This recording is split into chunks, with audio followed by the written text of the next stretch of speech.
in, I suppose, relation to sleep, and after we've sort of had those periods of play with, you know, during our wake times, whether it be in young babies in between nap times, or whether it be in older children that may have gone off to kinder or childcare or school, it's how we sort of use that time in the afternoons when they get home from school to help them to offload any of the stress and tension that hasn't been offloaded.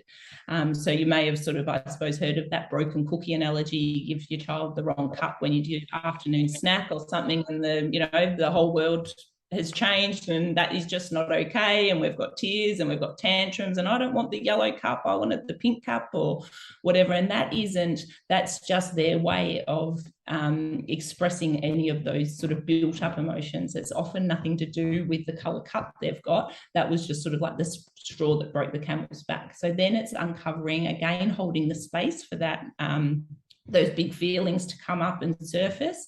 And then they've often got by that so older age, they've got the ability to be able to articulate, but they need to sort of, I suppose, I call it clear the fog. So they need to release the stress and tension to be able to think clearly, to actually be able to have that connection with us, to be able to tell us what the actual problem is. Yes. So I had an example of this today. My son had been to like a sports camp, and he was all very sheepish and quite sad and angry when he got home, and we had a little play, and I'm just waiting for the balloon to pop, and waiting for the tantrum, or waiting for to see to uncover what had actually happened. And just by creating that closeness with him through the play, we had a bit of a play wrestle, and I just sort of got in close with him and snuggled in and said, I want to hear about your day.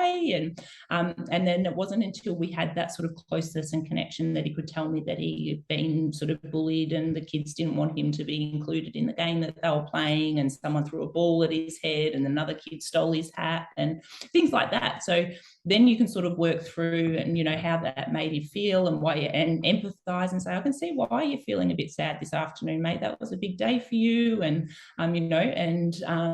just provide that comfort and safety. But if that wasn't offloaded then we would have had that sort of offloaded when we were leading into bedtime tonight, and I would have been wondering why he wouldn't settle, and why he needed me to be close. And then it probably would have come out during a head rub time, or he would have been playing up and resisting sleep because he would have been still carrying that stress and tension from his day.